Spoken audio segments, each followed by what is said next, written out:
Transformers, more than meets the eye. Transformers, robots in disguise. Michael Bay will blow shit sky high because he can't fucking help himself. Okay, that doesn't really rhyme, but they are robots in disguise. I'm John Rant with the retro view of Transformers from 2007. This movie is just over 15 years old. I was 26 when this movie came out in theaters. My God, where have all the cowboys gone? Asked Paulo Cohen. Where has all the goddamn time gone? Like sands through the hourglass, these are the days of our thighs. Yes, Transformers, based on the iconic line of toys by Hasbro, and the animated movie that still has scarred me for life even now. My fucking goodness, they decide we're just gonna ruin your goddamn childhood because we want to come out with a new line of toys. Yes, Michael, I'm gonna blow everything up twice in the known universe, and you're gonna fucking like it, goddammit. Bay decided to make the first of what is a massive, massive money-making franchise of Transformer movies. The Autobots, the Decepticons, all your favorites, and also Shia LaBeouf screaming, ranting, raving, and doing really fucking annoying comedy for a lot of this 143 minute run time. Almost said an hour and 43 minutes. I wish this movie was an hour and 43 fucking minutes, because while I enjoyed it at the time, and yes, you had Megan Fox being pretty much all that Megan Fox is known for, being hot, because it's sure not for being a very good actress. I mean, let's be honest, Jennifer's Body was about the best role for her because she played a vapid twat. I mean, Jesus fucking Christ. But yeah, directed by Michael Bay, everybody's favorite explosion artist. It's also written by three people. Three fucking people wrote this. Two guys, Roberto Orci and Alex Kurtzman, did movies such as, well, they did TV shows, the TV series Alias, which featured Jennifer Garner playing dress-up, so that was good. The Island, that ripped off parts of Clonus Horror, by the way. I really should retro-review that. Both of them, actually. Legend of Zorro, Star Trek 2009, MI3, and Cowboys and Aliens. You want me to retro-review Cowboys and Aliens? Answers in the comments, please. Also, John Rogers. If that name sounds familiar, well, then you may have watched a couple other retro reviews that I did. He did American Outlaws, which wasn't good. He did Catwoman, which was shit. The Core, which was shit. Leverage, The Librarians. He did a lot of Librarians. Man, and you thought it was hard to keep silent when you're doing a librarian in the goddamn library, because where else would you do a librarian? Nevertheless, he also did Marry Me. Boy, what a goddamn bullshit rom-com that was. Shia LaBeouf, Megan Fox, Josh Duhamel, or Dumel, however the fuck you say it. Tyrese Gibson, back when he had a career. Rachel Taylor, fucking goddamn Christ, what a beauty. Anthony Anderson, who I'm sure didn't assault any women on set because he's never done that, allegedly. Noted marginally decent actor John Voight is now a Trump-sucking, anti-American dumb son of a bitch that can fucking go to hell for all I care. John Turturro, Bernie Mac, who passed away a number of years ago, real shame. And Zach Ward. And other people. Many other people, including Autobots and Decepticons. And if you're wanting a deep, deep dive into the narrative of the Autobots and Decepticons and the lore and everything, then what the fuck are you doing here? Because while I was a fan of it, I never got that wrapped up in it, even though I did love the toys as a kid. Even got some toys at my local Kmart back when Kmart actually was king. And then they introduced Louis Anderson to be part of the goddamn advertising campaign, and that pretty much ruined it, because Louis Anderson tended to ruin everything. So, humankind is caught in this battle, a centuries-old battle between Autobots and Decepticons over a cube called the Allspark that was found on an expedition by Shia LaBeouf's grandfather. Well, his grandfather in this movie. Could have been his actual grandfather for all I fucking know or care. But Sam, who made the pants too long, by the way. I'm going to continue to shoehorn that reference, and somebody may eventually get it. So, yeah, now it's on Earth. As I said, because he discovered it, and he discovered something there. Oh my God, there's something going on. Actually, what he discovered was Megatron in the ice. Because of course he did. That's how we find out a little bit later. So, all the hallmarks and earmarks of Michael Bay movies, slow-mo, explosions, sweeping camera work, explosions, bad acting, explosions, and we also have a long, long run time, and, a deep narrative, if a spoonful of water is deep. And also explosions. More fucking explosions, please. This movie didn't frustrate me nearly as much as Ambulance. You go check out that rant if you want. And then check out the movie On the Cock. So, yeah. Sam basically wants to get a car. He gets enough A's in class that he is able, and this is after introducing his grandpa's stuff, and he's selling it on eBay to try and make money back when eBay was really, really king. And even I did not know PayPal was around in 2007, by the way. That shows how much I know about technology. But not only did Sam make the pants too long, but he talked way too goddamn long. And then we go to we go to him liking Megan Fox. I mean, come on, you can't help but like Megan Fox because she looks great, and that's about where it ends. I mean, I'm sorry, but she basically has the intelligence level of a mannequin with no brain scan. Just listen to interviews with her. She's not very smart, and she's kind of a bitch. So, Megan Fox basically has a douchey boyfriend that abandons her because he doesn't want, or she won't get in his back seat, which sounded a lot less dirty in my head. I guess she didn't want to peg him. That's a shout out to one friend of mine. In case they happen to be watching this, you know who you are. And also, the car he gets turns out to be an Autobot. It's Bumblebee. Bumblebee is an old Camaro. And at one point, Megan checks under his hood. And they made it seem like she understood everything about engines. Maybe she does, actually. See, I don't know shit about cars, so I perfectly admit that. But it had a brand new engine and really, really bad body. And then, not Megan Fox, but the car. And also there's Rachel Taylor's character, Maggie Madsen, who is very, very intelligent when it comes to figuring out why these, government files are being leaked out and why this virus is trying to take down our defenses. And John Boyd, of course, naturally is just screaming and ranting and raving while Shia LaBeouf basically just decides to say, go, go, go, go, no, man. I'm really glad him being a leading man didn't fucking work out, because between this and Indiana Jones 4, I may retro-review the Indiana Jones movies, he was testing my patience. So, the George W. Bush impersonator was kind of funny.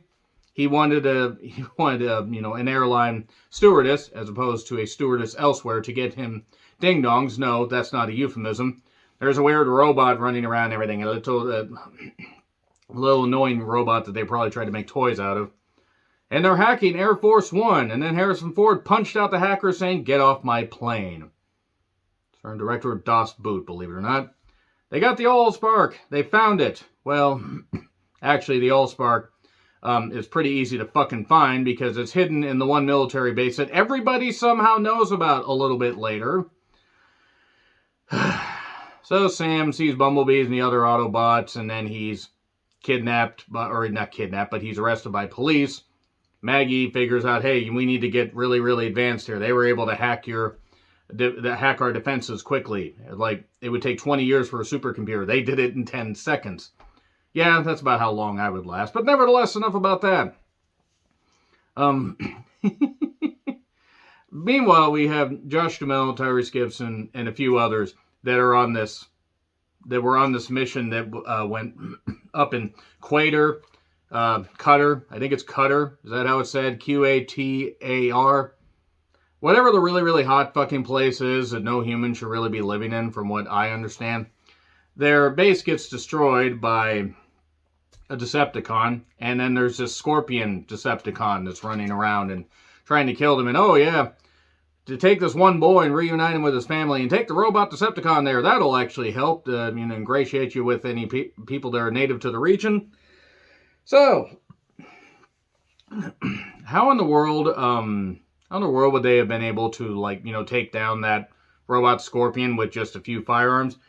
Doesn't matter. Highway to the Autobot zone. And we're going to go right into the Autobot zone. In case you can't tell, I'm just not taking this seriously. And look, I get it. It's about robots. Shit blows up. The thing is this also focused way, way, way too much on the characters. This pulled a Godzilla 2014 where it focused way too much on the goddamn characters. Nobody wanted to see the goddamn characters unless they were being stepped on. Focus on Godzilla and his goddamn beast. Focus on the robots more. Yes, you have to introduce the human characters and you have to give them a little bit of something, but you don't have to make it 80% of your fucking movie. Anthony Anderson is a big-time hacker. So he takes advantage of people. I mean, computers. Doesn't take advantage of people. Don't read up on Anthony Anderson because it's not like any of that stuff's true. But Sam is suddenly pursued by cops, but the cop is actually a Decepticon, because of course it is. And then he finds the glasses. No, not the glasses. Get him his glasses. He can't see without his glasses. A bit of a hint about another retro review I'll do at some point. And less Bumblebee, more Stumblebee. He has damaged vocal cords or damaged voice box stuff or whatever Autobots have. And he can't speak. But he can speak through sound bites and radios. Megan Fox says at one point, "You are the strangest boy I've ever met." You know what I don't understand? That is a long list, Megan. That is a long list. Look, I'm sure that she has changed in the number of years since her stardom basically faded, but come on. I mean, come fucking on. There are really talented women that could have used the spots that she got. So, Autobots keep on rolling. What? And this is 100 times cooler than Armageddon ever was. Michael Bay poking fun at his own bad movies by making another bad movie about 10 years later. Don't get me wrong, there are entertaining moments to this, but it is also complete fucking dog shit. And eventually, John Turturro's character shows up after Megatron, after it's explained by Optimus Prime that Megatron destroyed the planet. Megatron, by the way, is the leader of the Autobots, just in case none of you know that, or, a few of you don't know that. And then Sam basically, God damn it, Shia's freaking goddamn nattering and everything. And no, wait, I'll do this.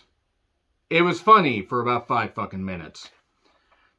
And then John Turturro shows up as part of Sector 7.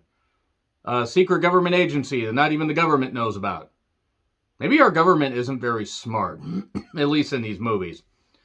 But it's like, be it or call the Brute Squad. I'm on the Brute Squad. You are the Brute Squad.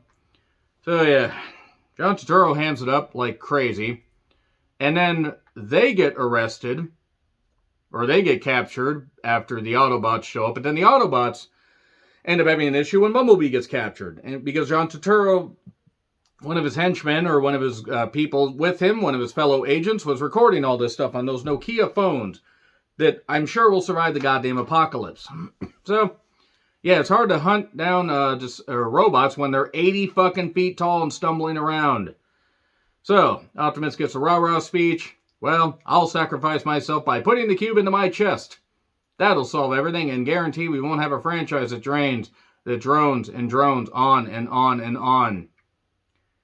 Y'all are going to want me to retro-review the entire franchise, aren't you? I mean, I could do it at some point, but I'm busy. But I decided to do this one because it was requested. I'm sorry I didn't write your name down, but thank you very much for suggesting it. So, Megatron's on ice since 1935, so nothing will interrupt that. Oh. Except the weird little Cheech Marin robot, as I like to call it, that was wandering around, hacking Air Force One and doing other shit, and it managed to reform itself after getting hacked apart by Megan Fox, as she gripped a tool and thrust it into it. Moving on. Some people get paid good money for that. So Starscream, and Barricade, not Barracuda. Fuck it. No, I saw Heart in concert, and I can't even encapsulate that song well. So they got to unlock the Allspark. It's smaller on the inside. It's the opposite of the TARDIS. That's from Doctor Who. Don't think I'm actually making a bad joke, in case anybody isn't aware of what Doctor Who is. And boy, more fight scenes. Hey, we're stuck in this military facility. Let's take the spark out this way, and then let's leave John Voight here to grab guns and shoot at things, because that's all people like him can do. And also other people are shooting stuff, while Maggie is telling Anthony Anderson's character to to hook up this monitor and use this short wave frequency, old Morse code, because all communications are knocked out, yet somehow people are able to drive around and go to work and do their jobs and everything, because the streets are really, really full. And then there's a pursuit on the highway. Honey, I'm going to be late for getting home from work. The robots are fighting on the highway again. Okay, I'll heat up your dinner. And then they picked the most packed city block in American history for their showdown, where planes are pursuing explosions, other words, and loud noises. Bumblebee gets knocked down, but he gets back up again with the help of a tow truck because Megan Fox drags him around.